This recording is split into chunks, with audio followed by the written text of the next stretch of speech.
کہ کیا ولی اپنی قبروں سے بھی کرامات دکھا سکتے ہیں یا صرف زندگی میں دکھانا ممکن ہے؟ دیکھیں، کرامات کا سلسلہ تو جاری و ساری رہ سکتا ہے، معجزات کا سلسلہ بھی جاری رہتا ہے، بلکہ اکابرین نے یہی لکھا کہ جس بھی نبی کے زمانے کا ولی کوئی کرامت دکھائے گا تو یہ حقیقتاً اس زمانے کے نبی کا معجزہ ہی ہوتا ہے، چاہے وہ نبی پردہ فرما چکے ہوں۔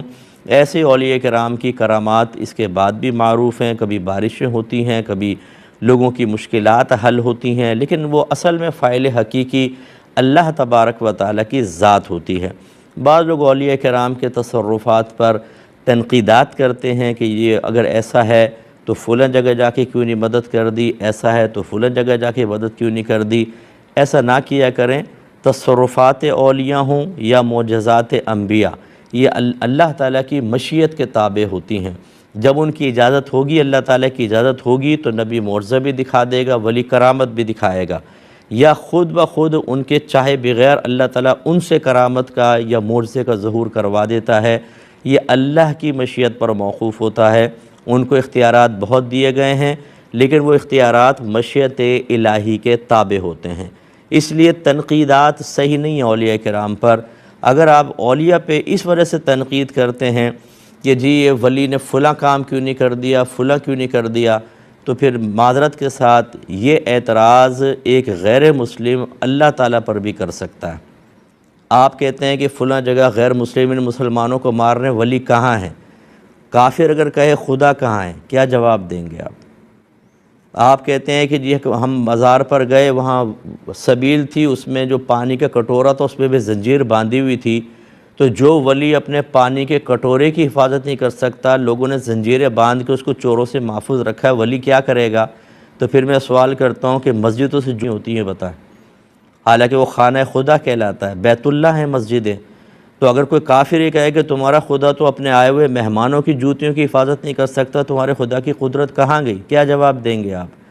یہ سب مشیت الہی کے تابع ہوتی ہیں۔ اللہ چاہے تو چور کا ہاتھ توڑ دے اسی ٹائم جیسے وہ جوتی اٹھانے لگے، لیکن اللہ تعالیٰ نے یہ امتحانات رکھے ہیں۔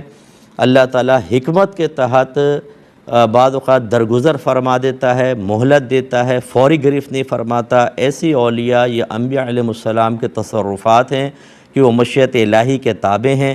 وہ جانتے ہیں کہ بہت سارے معاملات میں تقدیر مبرم ہمارے اس دعا یا ہمارے اس عمل کے خلاف ہے، اللہ کا ازلی فیصلہ، تو وہ نہ کوئی تصرف کریں گے کیونکہ وہ ازلی فیصلے کو تو بدلنے پہ قدرت نہیں رکھتے، اور نہ اس کے خلاف جائیں گے۔ اسی لیے علماء نے فرمایا کہ اگر انبیاء علیہ السلام عدم توجہی کی بنا پر اللہ تعالیٰ کی کسی تقدیر مبرم، یعنی وہ جو ازلی فیصلہ اس کے خلاف دعا کرنے لگیں، تو اللہ تعالیٰ ان کو دعا سے روک دیتا ہے کہ آپ اس کے متعلق دعا نہ کریں، اس کا فیصلہ پہلے ہو چکا ہے اس کے خلاف، وہ تبدیل نہیں ہوتا۔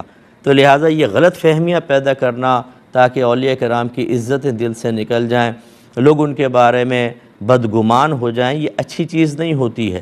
بس یہ اصول یاد رکھیے گا، جو آپ ولیوں پہ اعتراض کرتے ہیں، جو آپ صحابہ پہ اعتراض کر رہے ہیں، جو اہل بیت اطہار پہ کر رہے ہیں، جو انبیاء علیہ السلام پہ کر رہے ہیں، یہ تمام اعتراضات ذات باری تعالیٰ پر بھی ہو سکتے ہیں۔ یہ اچھی طرح یاد رکھیں۔ تو پھر جو اس کا جواب ہوگا وہ اس کا جواب ہوگا۔ اللہ تعالیٰ خود مختار ہے، لیکن حکمت کے تحت بہت سی چیزوں سے اعراض فرماتا ہے، درگزر فرماتا ہے، مہلت دیتا ہے، ڈھیل دیتا ہے۔ یہ اس کی کمزوری کی علامت نہیں ہے۔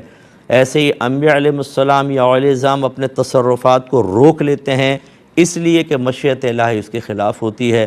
اللہ کرے کہ ہماری بات سمجھ میں آ جائے اور آپ اپنی آخرت کی بربادی کا سامان نہ کریں۔ کوئی یہ کہہ رہا تھا کہ تکبیر لگاتے ہوئے کانوں کو چھونا لازم نہیں ہے، کیا یہ صحیح ہے؟